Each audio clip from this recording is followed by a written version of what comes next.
So guys, it's been a little while since I have given anybody an adoption update. I've hinted at it for a while, said I was going to do it.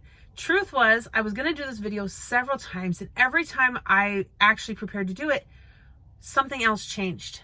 And so then I was like, well, let me see how this plays out before I give an update, because as soon as I do an update, I'm going to have to change it.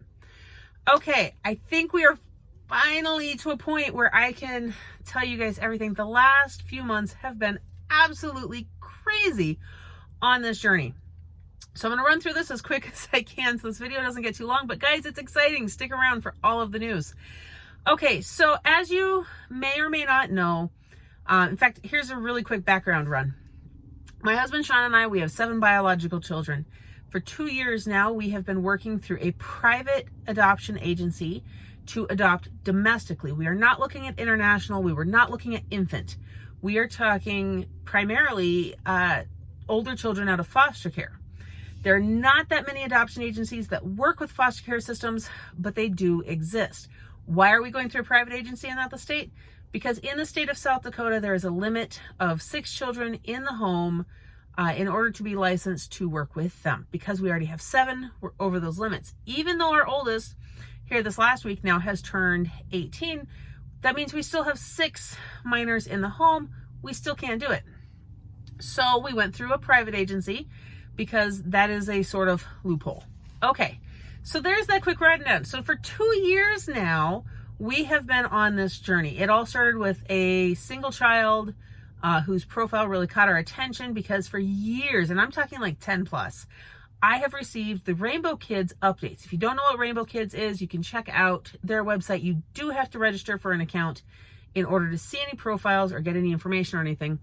That website primarily focuses on children with special needs, which does not necessarily mean what it sounds like. It can simply be older children or part of a sibling group.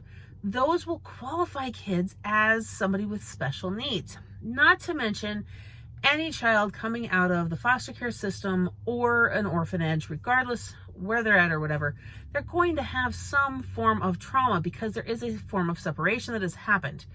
Okay, so that's a whole other thing I could go into, but that's kind of on the training side of things.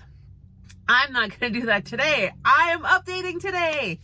Okay, so coming up on the 2-year mark, it's actually been over 2 years since we started this journey. It took us a couple months to get our home study. Here in about 2 weeks is when our home study is set to expire. So since December, we have been on the fence. Actually, honestly, since the last time we renewed it, we've been on the fence about whether or not we renew it again. Sean and I had discussed and decided that we're not going to renew because unless we were actively working towards a specific child, not just like, well, maybe these ones we're going to hear back. No. We've done this for 2 years. It has cost us almost $10,000 to date to adopt from the foster care system, which is absolutely insane. We have been approved. There is nothing wrong with any of that. We have the home, we have the vehicle, we have the training. And by that, I mean, we have done a way above and beyond the required minimums, which guys, if you're in this journey, you should honestly look at those as minimums. There's never too much information to gather when it can help your family and your future children. So that's where we were at. We had decided that December was going to kind of be our cutoff. We would quit inquiring on children. If we hadn't heard anything back, you know what, that was going to be that. So January came and went. At the end of January, we actually were being looked at very positively for a sibling group of 3. It happened very quickly. I mean, we're talking days after Christmas. 3 kiddos in another state that we truly were like, oh, we could do this. It was a different type of situation with them. The worker seemed to really like us. She had her home safe. She sent us extra information. About that fast, another family member came forward and decided to provide a home for them, which is excellent. Guys, while it was kind of a bummer for us, to stay connected with family is a really big thing. It is frustrating that they couldn't come forward before that point, but I don't know the circumstances of why it took so long. So anyhow, after that, we're like, oh, well, okay. We still weren't hearing back on anything.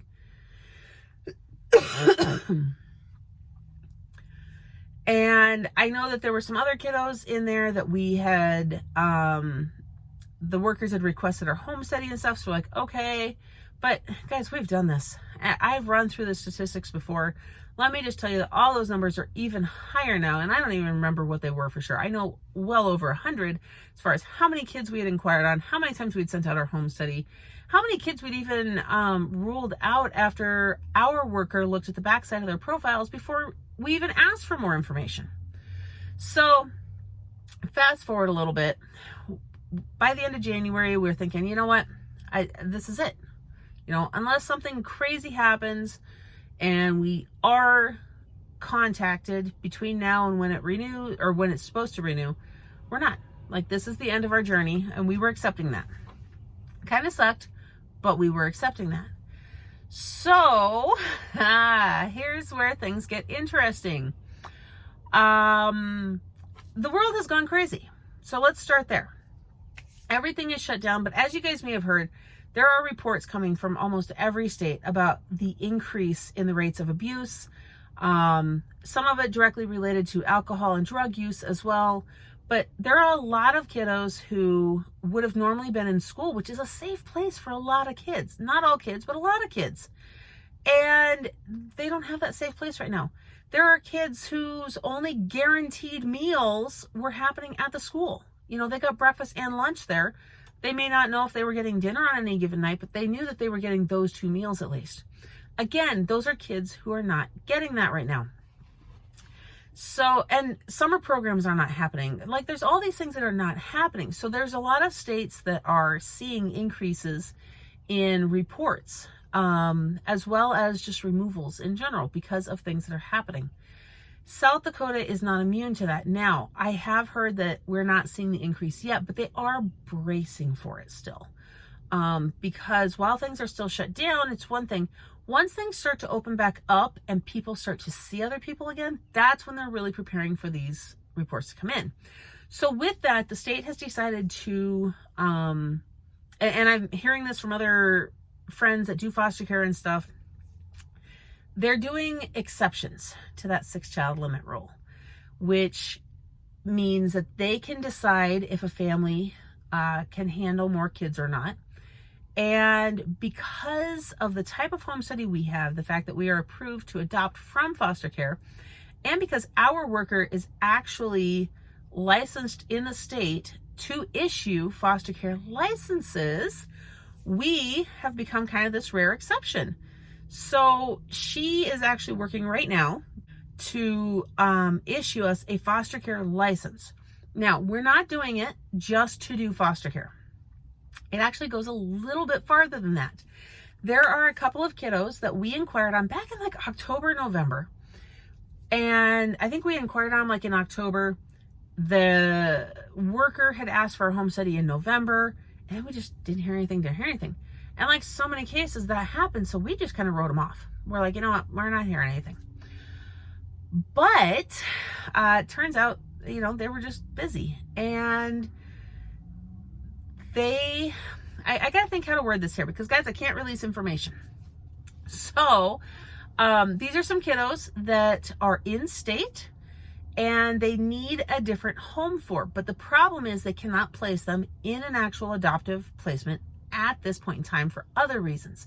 So they have to go into a different foster home. That's where we come in, and that's where the foster license comes in.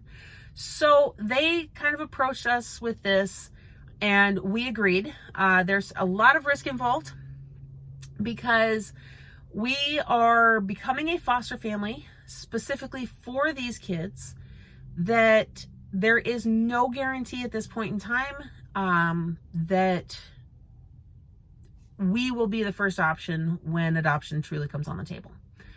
So there's that. Their worker was very upfront and honest about that. And so we had a lot to think about and a lot to pray on.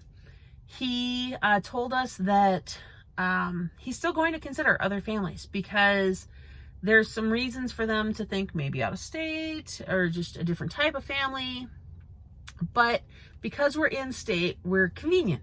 I mean, he was honest. Our worker asked, she's like, be honest here. Are you truly going to consider them, or is it just because it's convenient? And he told her, he said they're convenient. So, you know what? I appreciate honesty. And we are very willing, considering we were interested in these children already, we are ready and willing to welcome them into our home. And then when the time comes where they may become legally available for adoption, then at that point, we can evaluate, after having already had them in our home, be like, you know what, we want these kids to stay. Or, you know, there could be enough needs and stuff that we weren't prepared for, or we may be like, we have enjoyed our time with them and we will be happy to bless another family by helping with that transition. I don't know. Now, I'm truly hoping and praying that everything works out, because if they do really mesh into our home and like we feel like these are kids that we can just love on and care for forever, then that means we're already forming a bond and we're attaching, and that they are as well. So that will be taken into consideration at that point in time. He has been honest and told us he's still going to consider other families, but we will have that one up when that time comes. So there's kind of a balance. It's kind of tricky. It's not a guarantee.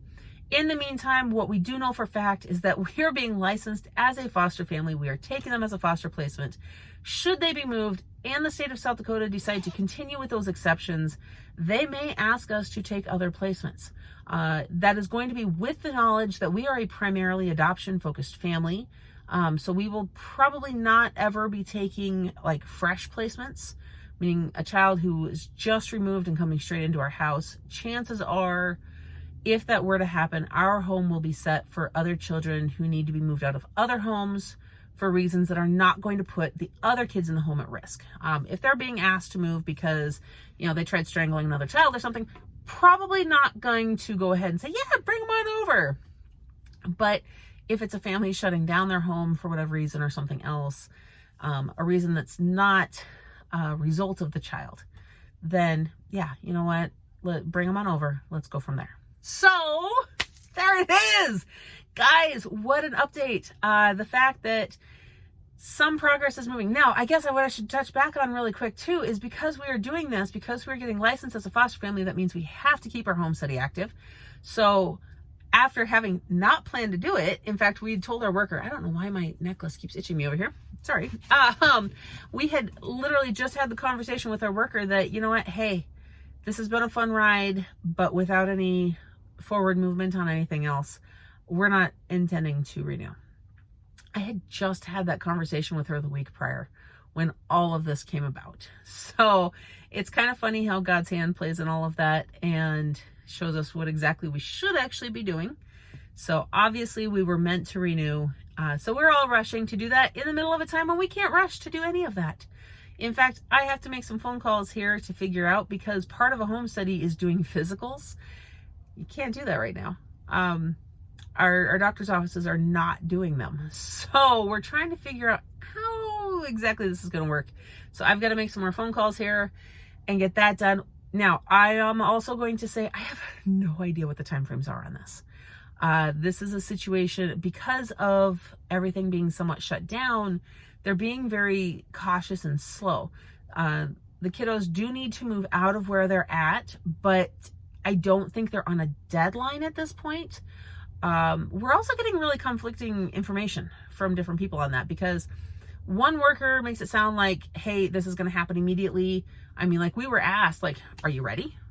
And we're like, well, we've got 2 more beds coming. They'll be here in like 2 days and we can get them put up. And so, yeah, by the end of the week.